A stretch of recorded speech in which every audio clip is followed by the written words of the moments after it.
स्वर सुधा मंच पर प्रस्तुत है मालती जोशी की कहानी अपनी हिंदी। मेरे पाठक जब भी मुझसे मिलते हैं या पत्र लिखते हैं, मेरी भाषा की प्रशंसा करते नहीं थकते।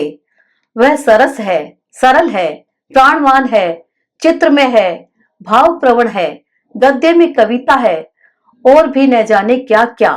प्रशंसकों की इस भीड़ में मैं फूल कर कुप्पा होने लगी हूं कि कोई प्रखर आलोचक आ मेरा सारा रोब झाड़ देता है। बड़े बेटे की पोस्टिंग बेंगलोर में है। बहू की गृहस्थी जमाने के लिए जब पहली बार वहां जाना हुआ, तब पता चला कि भाषा कितना बड़ा हथियार है। इसके बिना आदमी कितना निरुपाय हो जाता है।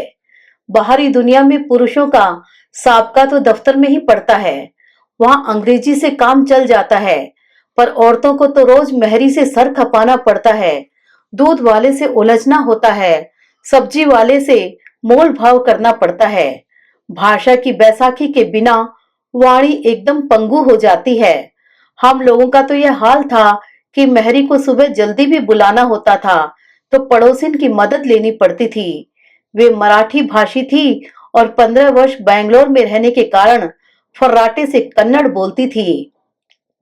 बहुत सोच विचार कर हमने 10-12 साल की एक मुसलमान बच्ची को ऊपर के काम के लिए रख लिया। इधर के मुसलमान दक्षिण भारतीय लहजे में उर्दू मिश्रित हिंदी बोल लेते हैं। बिल्कुल ऐसा लगता है जैसे श्याम बेनेगल के पात्र पर्दे से उतर आए हों। कन्नड़ भी ये लोग जानते हैं। सोचा ये लड़की दुभाषीय का काम भी कर लेगी और इसके सहारे बहू भी यहाँ की भाषा सीख जाएगी। पहले ही दिन वह सौदा लेने बाजार जाने लगी तो मैंने कहा, बेटे मेरे लिए एक सिंदूर की डिबिया लेते आना। सिंदूर क्या अम्मा? सिंदूर मतलब रोली।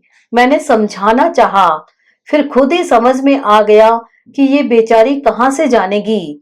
इन लोगों में तो इसका रिवाज ही नहीं है। मैंने अपनी बिंदी की ओर इशारा किया। समझी? उसने कहा और फटाफट सीढ़ियां उतर गई। बाजार से लौटी तो उसके हाथ में बिंदी का एक पैकेट था। अरे ये नहीं रे, इसका पाउडर चाहिए। कुमकुम मांगते क्या? तो ऐसा बोलो न, सिंदूर क्या, रोली क्या। फिर जैसे मुझे समझाते हुए बोली, अम्मा हिंदी में इसको कुमकुम बोलते, समझा? फिर एक बार मुझे शॉपिंग की धुन सवार हुई। सबके लिए कुछ न कुछ खरीद लिया, हमीदा के लिए भी।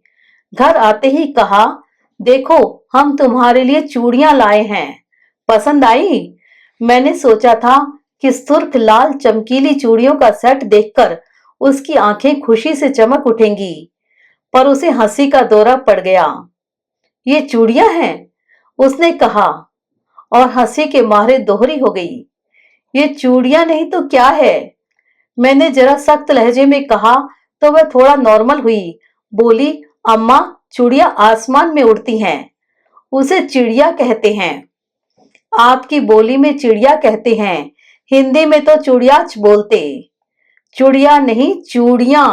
अगर ये चूड़ियां नहीं है तो क्या है? मैं गुर्राई। बंगड़, हिंदी में इसको बंगड़ बोलते हैं। मैंने सिर पीट लिया।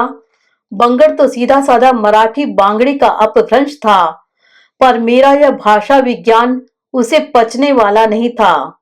मैंने हार मान ली। फिर एक दिन मैंने कहा, बेटे जरा किचन की बत्ती तो बुझा दो, बेकार जल रही है।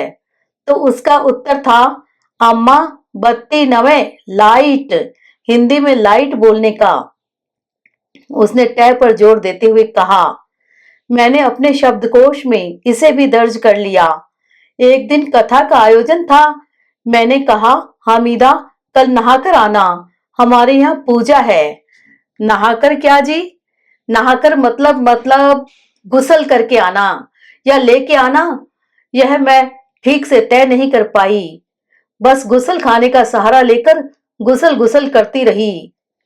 तो पानी नहाना बोलो न जी, पानी से नहीं तो क्या दूध से नहाती हो?